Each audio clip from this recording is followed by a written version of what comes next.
Today we were doing our behavior boot camp for dads. Thank you so much for joining us today. I would like to go over our agenda. We're going to go over pairing or bonding, definitions of behavior, functions of behavior, as well as how to incorporate our child's goals into play. And when we talk about our child's goals, we mean any behavioral, academic, social, or communication goals. So first thing is pairing and bonding. Pairing is one of the really kind of most essential components to a successful ABA program and to just learning in general. And this is the process by which we kind of build rapport with our child. Through pairing, we connect with the child by building or strengthening our relationship, by associating ourselves with our child's maybe favorite activities or items, and we're pairing ourselves as a reinforcer. So the process of pairing is really important because it sets you up to be a provider of all things good. We become the source of reinforcement for our child. So how do we pair? We're going to identify our child's favorite items or activities. During this time, it's also important to know what they don't like, and let's refrain from trying to convert something that they don't like to preferred during the pairing process. That's not necessarily a priority during pairing. 2, have fun, become the reinforcer. So get silly and play. If you're playing with cars, anything that we're playing with should be more fun because you're there. So if we're playing with cars, let's bring them to life. You make the car sounds. We're playing some sort of animal, you're making the animal sounds. And then we give our child praise and hugs, tickles, whatever it is that they like. So that you're providing that fun. Refrain from placing demands too soon during this process. This is just kind of strictly fun time. It's important that we don't place any demands on the child too early. So access to the toys or anything that we're playing should be free. So instead of saying like, drive your car with me, which doesn't sound like a demand, but we're telling him like, hey, drive this with me. We might say something like, wow, look, my car's going so fast. And just try to entice them to play with us.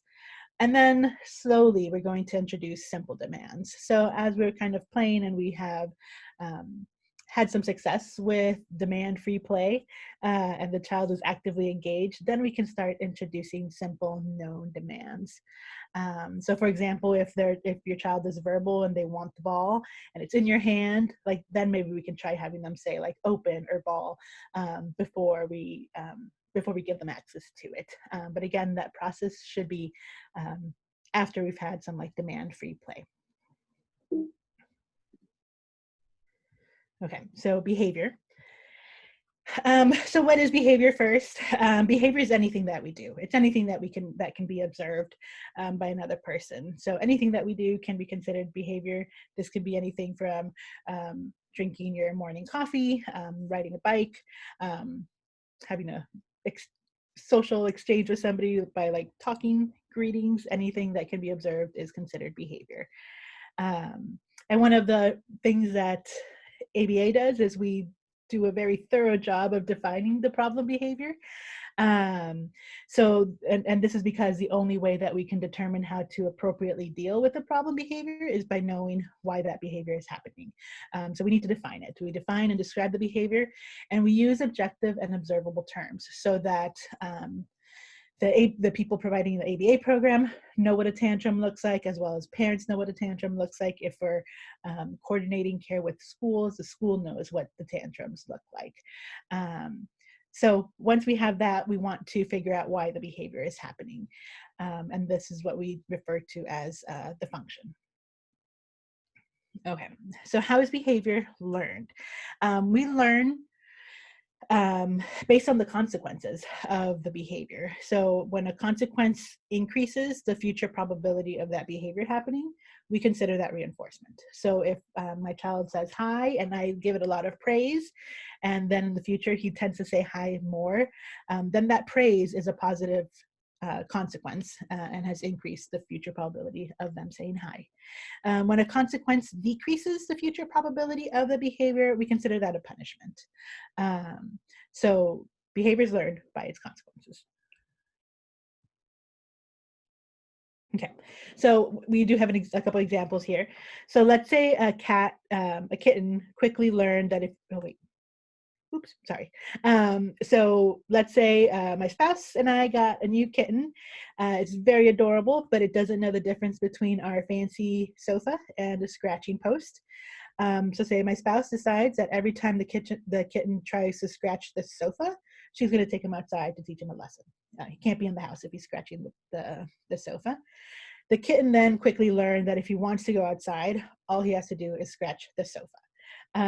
So that consequence, while it was intended to be this negative consequence, it was preferred. So then the cat is more likely to scratch the sofa instead of the scratching post.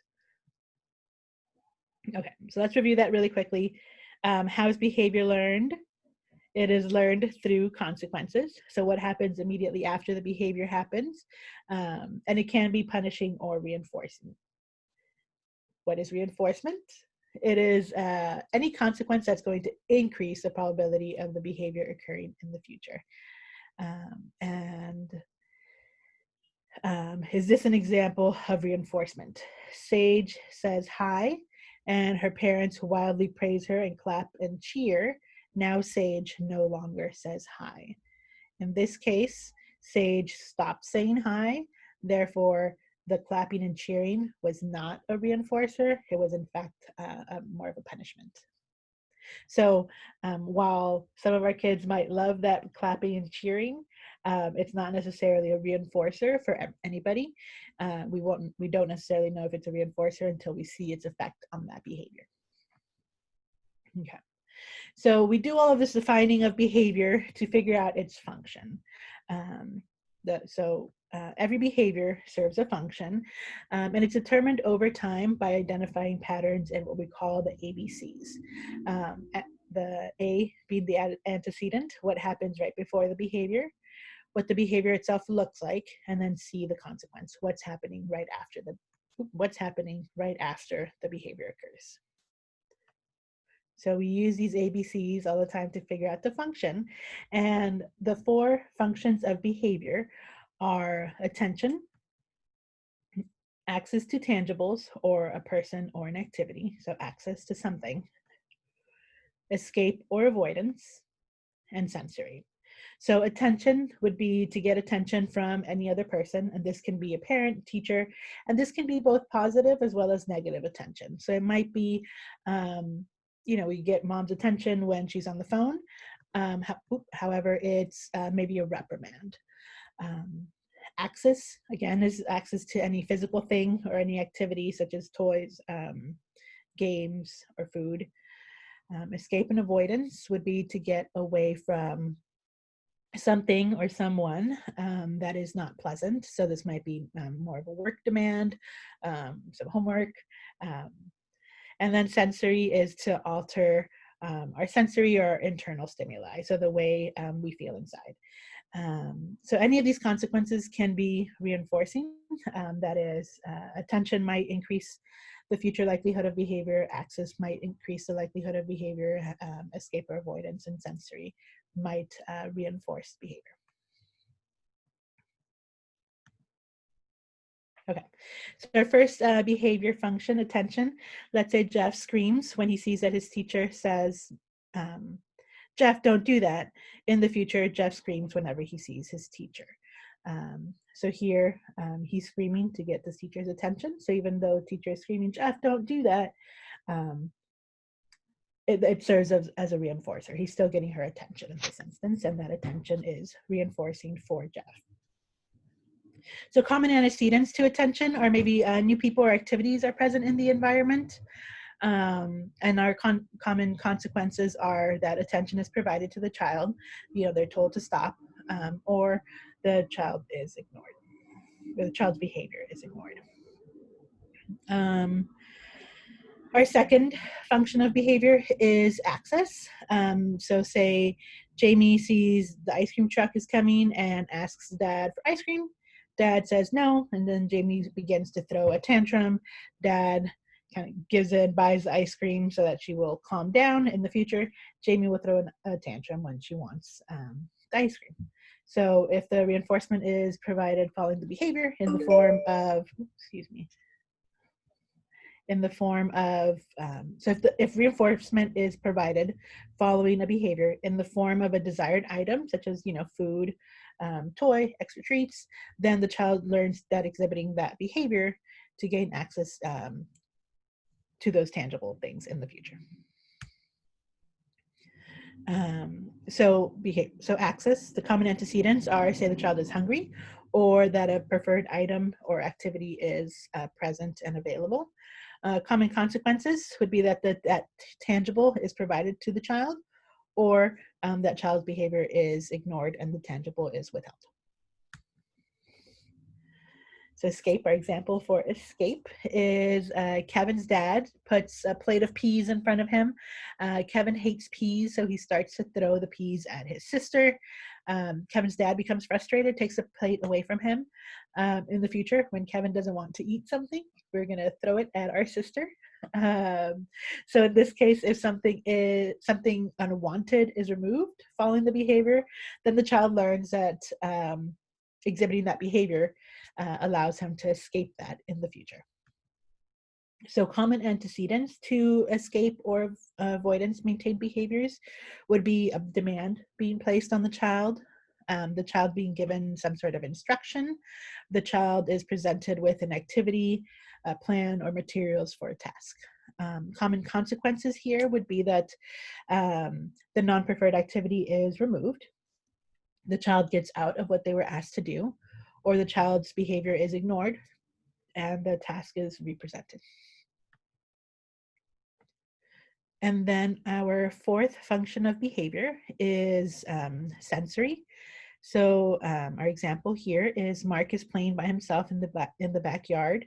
He spins on his swing until he gets dizzy and falls down. He likes that feeling of being dizzy, so in the future he continues to spin on the swing. If engaging in the behavior produces some sort of positive or pleasant internal feeling, or removes an unpleasant feeling, the behavior is said to be self-reinforcing or self-stimulating.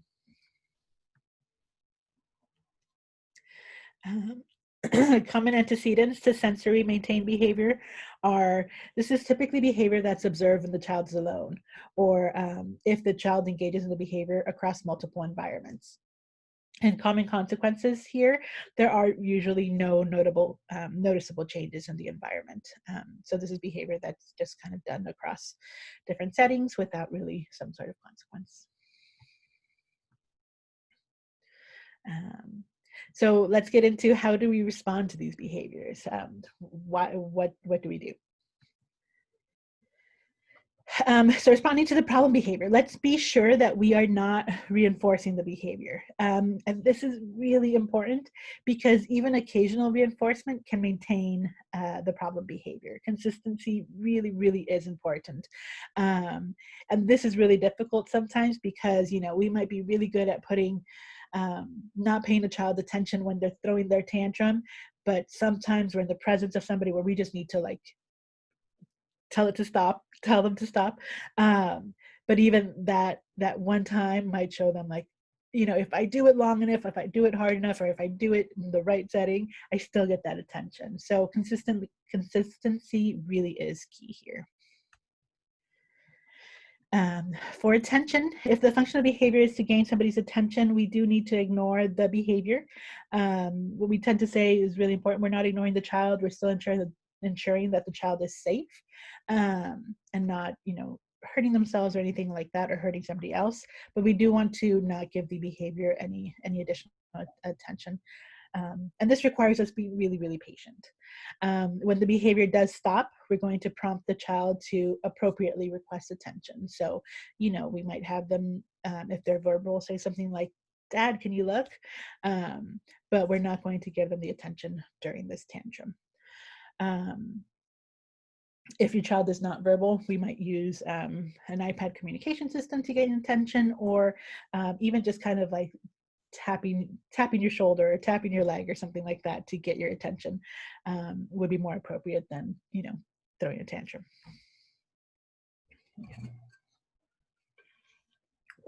If the function of behavior is access. So gaining access to a tangible.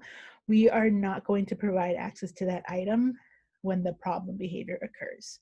So when the problem behavior stops, then we prompt the child to request the item appropriately. So if they want ice cream and they're throwing a tantrum because they want the ice cream, we're not going to provide it anytime during the tantrum. Once the behavior stops, we're going to prompt them to, say ice cream, or, push the ice cream button on their iPad if that's how they communicate. But it's once the behavior stops. Escape or avoidance. So if the function of behavior is escape, again, we're going to ignore the behavior. We're going to redirect the child to complete the task.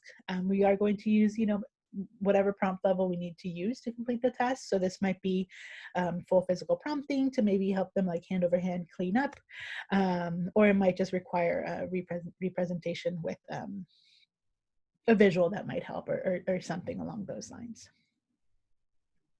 And then another thing that we can do here is that once we have compliance with the task, or the task is being done, then we might prompt the child to ask to appropriately request a break, or to be finished with the task.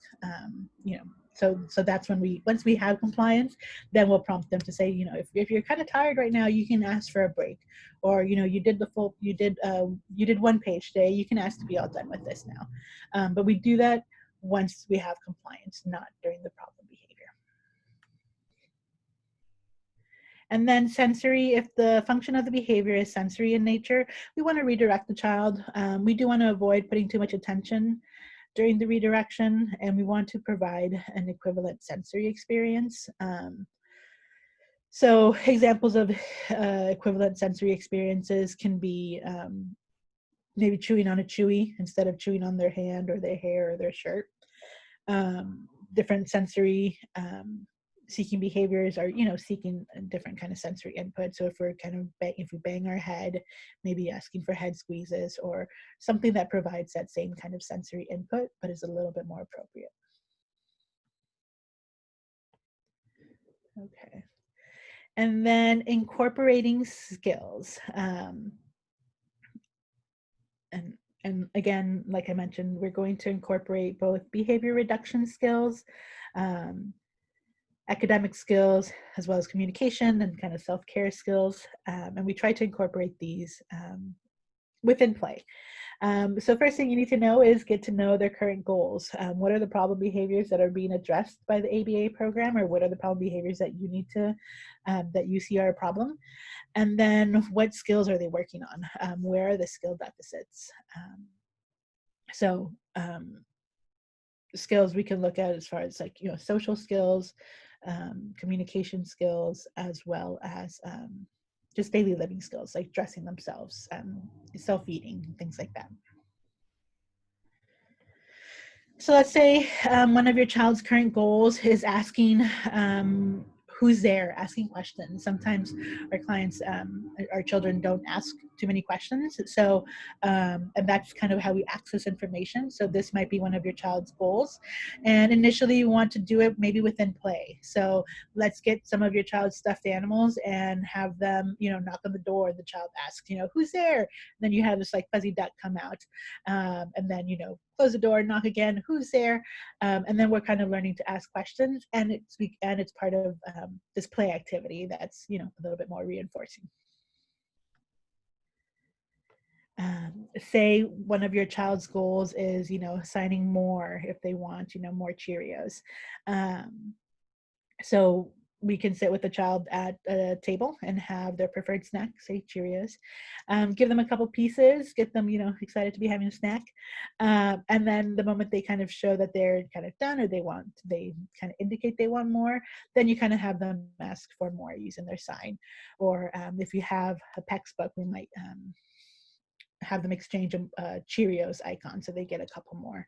Or if they're vocal, or if they have emerging vocal skills, this is maybe when we have them say, Cheerio, to get a little bit more. But again, giving them a little bit at a time allows for us to have more learning opportunities to request more of whatever snack they're getting. Oh my goodness, I talk so fast. Any questions? Any questions?